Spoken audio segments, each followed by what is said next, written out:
Hello everyone and welcome to Brilliant Brains. In today's video lecture I am going to explain you chapter number 1 class 10 history the rise of nationalism in Europe means Europe के अंदर राष्ट्रवाद का उदय। इससे पहले के video lecture के अंदर मैंने आपको द रिवोल्यूशनरी एज 1830 से लेकर 1848 तक बताया कि किस तरीके से 1830 के अंदर दोबारा से फ्रांस के अंदर अपहीवल होता है, क्रांति होती है और मेटरनिक कहता है कि अगर फ्रांस छींक भी लेता है तो पूरे यूरोप को क्या हो जाएगा, कोल्ड हो जाएगा। उसकी बात साबित भी होती है, ऐसे ही बेल्जियम में होता है जो कि यूनाइटेड किंगडम से अलग हो जाता है। उसके बाद ग्रीस का हम देखते हैं एग्जाम्पल कि वो भी कॉन्स्टेंटिनोपल की ट्रीटी के बाद 1832 के अंदर क्या हो जाता है, फ्री हो जाता है।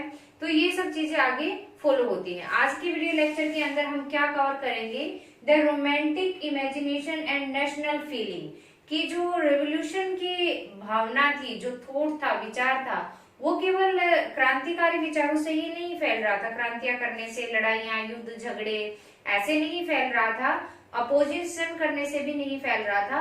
उसके पीछे एक और रीजन था जो कि पूरी सोसाइटी मतलब बहुत ही शांत तरीके से और पोलाइट वे में उसको स्प्रेड करने के लिए अपने एफर्ट्स कर रही थी। इससे पहले मैं आप लोगों से रिक्वेस्ट करूंगी kindly like, subscribe and share the channel and press the bell icon also to get the notifications for the new videos.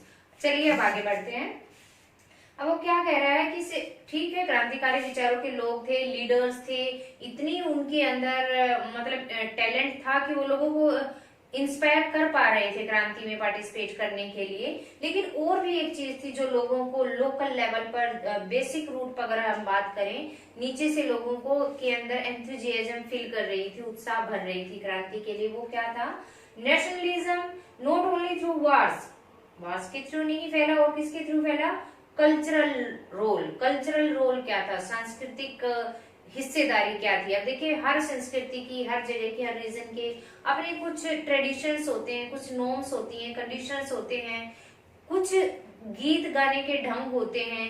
Like अगर हम हरियाणा में बात करें तो हमारा फोक कल्चर क्या है, हरियाणवी गीत गाए जाते हैं, हरियाणवी डांस किया जाता है। अगर पंजाब की बात करें तो फोक कल्चर क्या है, भंगड़ा और गिद्दा होता है, वहां का बोलियां पाई जाती हैं। इस तरीके से हर एरिया की अपनी कुछ ऐसे कल्चरल थिंग्स होती हैं, एथनिक्स ट्रेडिशंस होते हैं जिनको वो फॉलो करते हैं। तो वो चीज भी बहुत अच्छा रोल प्ले कर रही थी। जो कि कौन कौन थे उसमें शामिल, आर्ट करने वाले आर्टिशियंस थे जो पिक्चर बनाना, कुछ भी क्रिएट करना, उसके थ्रू संदेश दे रहे थे कि एरिस्टोक्रेसी, ये नीचे तबके के लोग हैं और इस तरीके से हमें रिवोल्यूशन करनी चाहिए, इनको हटाया जाना चाहिए, गद्दी से गिराते हुए कुछ इस तरीके की इमेजिनेशन दिखाई गई थी।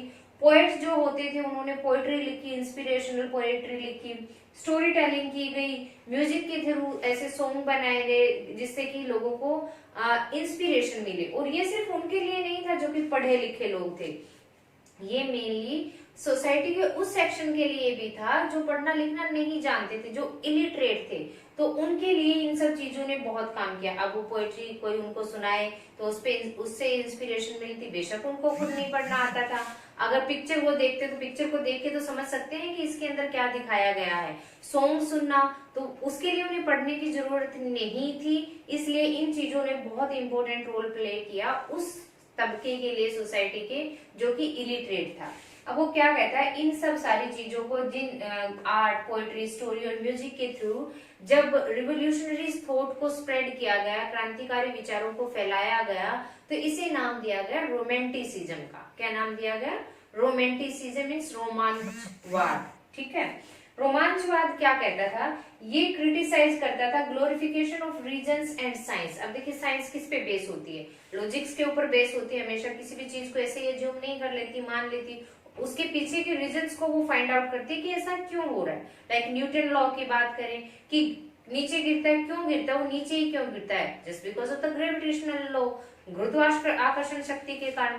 तो ऐसे ही वो क्या कहते थे कि ये रोमांटिसिज्म इन लॉजिक्स के अंदर और कारणों के अंदर बिलीव नहीं करता था जो साइंस देती थी। ये किसके अंदर बिलीव करता था, जो हमारा हेरिटेज है, कल्चर है, हिस्ट्री है, ग्लोरी थी उसकी, गौरव था उसका, उन चीजों को ये व्याख्या करता था कि हमारा इतिहास ऐसे रहा। लाइक ग्रीस की अगर हम बात करें, मैंने पहले वाले वीडियो लेक्चर में आपको एक्सप्लेन किया कि इसको क्रेडल ऑफ यूरोपियन सिविलाइजेशन कहा जाता है। क्यों कहा जाता है, उन चीजों को उन्होंने बढ़ा चढ़ाकर बताने की कोशिश की।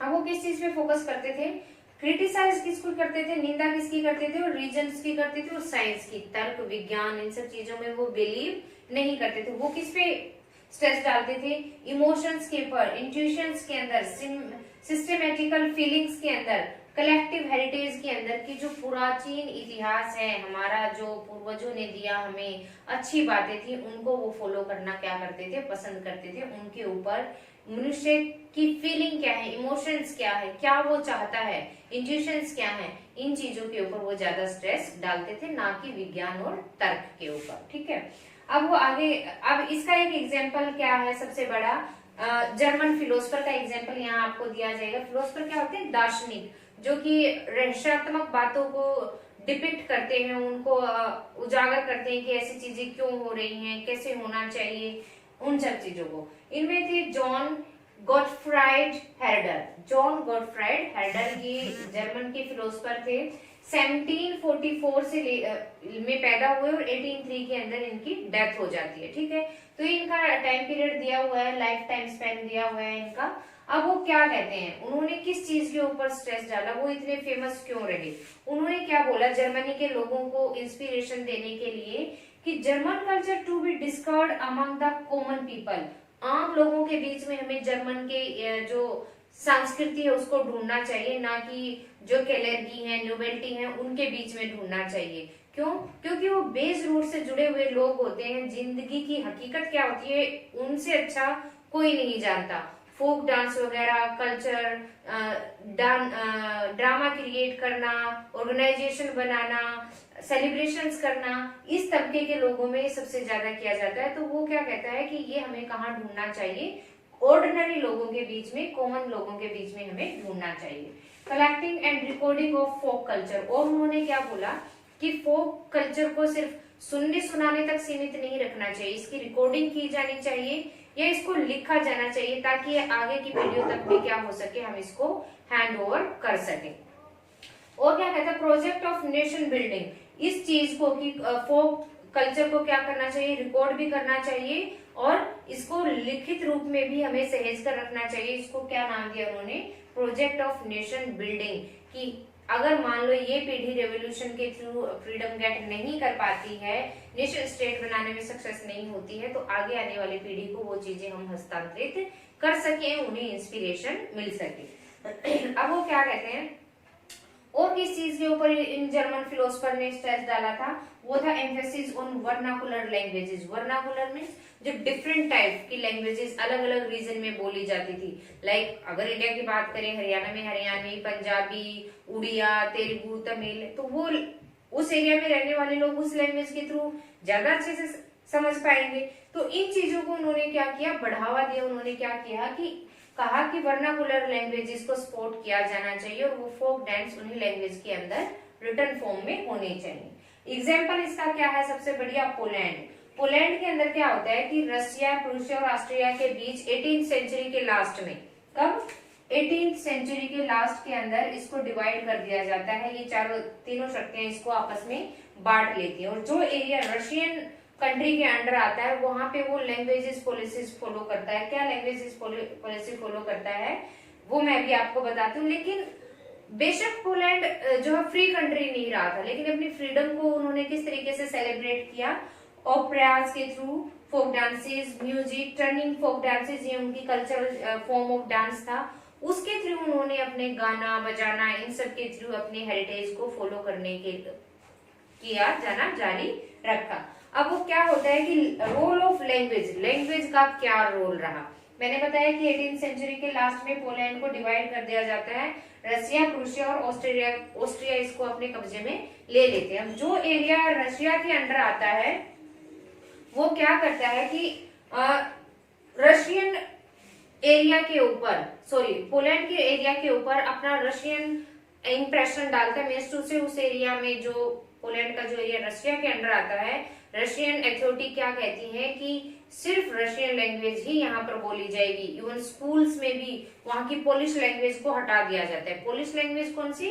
जो पोलैंड के अंदर बोली जाती है, ठीक है। तो इससे क्या होता है, एंगर डेवलप होता है उन लोगों के बीच में। अब जो लोग शुरू से ही पोलिश लैंग्वेज बोलते आ रहे हैं और उन्हें एकदम से बोला जाए कि तुम रशियन बोलो, तो सारा सिस्टम ही हिल जाएगा। सीखना भी पड़ेगा, उसको बोलना भी पड़ेगा, इंप्रेशंस भी देना सीखना पड़ेगा, हर कुछ। तो Russian impose Russian language in schools में से पोलिश लैंग्वेज बिल्कुल हटा दी जाती है। इसी चक्कर में 1831 के अंदर आर्म्ड रेबिलियन होता है। आर्म्ड रेबिलियन में सशस्त्र विद्रोह होता है, मीन्स हथियार भी उठ जाते हैं इस चीज का विरोध करने के लिए कि हमें पोलैंड में रहते हो, ठीक है रशिया ने कब्जा कर लिया, लेकिन हमें अपनी लैंग्वेज बोलने के लिए तो आप फ्रीडम दीजिए कम से कम। तो हथियारों के साथ विरोध किया जाता है, लड़ाई होती है, एक तरह से युद्ध होता है, लेकिन उसको क्रश कर दिया जाता है, मीन्स दबा दिया जाता है, क्योंकि रशियन आर्मी पोलैंड की आर्मी से, रेवोल्यूशनरी से क्या थी, स्ट्रॉन्ग पड़ रही थी, तो बेचारों को जबरदस्ती चुप करा दिया जाता है। लेकिन वो यहाँ पे स्टॉप नहीं करते हैं। अब इस चीज का जिम्मा लैंग्वेज के थ्रू, लैंग्वेज को एक वेपन बना लेता है। कौन बना लेता है? क्लेर्गी कैटेगरी के लोग। क्लेर्गी में कौन होते थे? प्रीस्ट ऑफ बिशप्स होते थे, जो पादरी होते हैं चर्चेज के अंदर, और जो धर्म के उनके प्रीचर्स होते हैं, उपदेशक होते हैं, वो सब होते थे। तो उन्होंने लैंग्वेज को एज ए वेपन यूज किया, एक हथियार के रूप में यूज किया। जब उन्होंने आर्म्ड रेबिलियन किया, शस्त्रों के साथ विद्रोह किया, तो वो फेल हो गए, उनको फोर्सफुली दबा दिया गया। अब जो क्लेर्गी थे उन्होंने क्या किया? Use language as weapon, language को वेपन की तरह यूज किया। किस तरीके से वो यूज करते हैं कि जो चर्च होते थे, सभाएं होती थी, उनमें वो सिर्फ और सिर्फ पोलिश लैंग्वेज यूज करते हैं, रशियन लैंग्वेज यूज नहीं करते हैं। प्रीच करना, लोगों को इंस्पिरेशन देना, वो सब किस लैंग्वेज के अंदर वो करने लग जाते हैं? पोलिश लैंग्वेज के अंदर। अब रशियन भी तो चुप बैठने वाले नहीं थे। रशियन आर्मी क्या करती है? उनको या तो जेल में डालती है, बिशप्स को, प्रीस्ट को, या फिर उनको साइबेरिया भेज देती है। क्यों? एज अ पनिशमेंट, सजा देने के लिए उन्हें साइबेरिया भेज दी जाती है, मीन्स उनकी मदरलैंड से उन्हें दूर भेज दिया जाता है। और डेजर्टेड एरिया है साइबेरिया के अंदर, तो एक तरह से हार्श पनिशमेंट ये फॉलो की जाती है। आई थिंक आपको क्लियर हो गया होगा। Romantic imagination and national feeling, important question बनता है यहाँ से भी कि how did romanticism played an important role in the suppression of liberal national thoughts. जो उदारवादी राष्ट्रवादी भावना को फॉलो करने वाले विचार थे, उन्होंने उसमें रोमांटिसिज्म ने, रोमांचवाद ने किस तरीके से अपना सहयोग दिया। तो ये पॉइंट्स यहाँ से बनेंगे कि कल्चरल रोल प्ले किया उन्हें आर्ट, पोएट्री, स्टोरी और म्यूजिक के थ्रू, इसको रोमांटिसिज्म बोला गया। They criticize glorification of reason and science and focused on emotion institutions, और म्यूजिक, प्ले, ड्रामा, और उन्होंने फोक डांस और कल्चर को ना सिर्फ वर्बली स्प्रेड करने के लिए बोला, बल्कि उनको रिकॉर्ड और रिटर्न रूप में उनका प्रूफ रखने के लिए भी बोला। आज के वीडियो लेक्चर के अंदर इतना ही। नेक्स्ट वीडियो लेक्चर के अंदर हम कवर करेंगे कि इस रिवॉल्यूशन के साथ हंगर, हार्डशिप और पॉपुलर जो रेबलियंस थे वो किस तरीके से सामने है। Till then keep watching.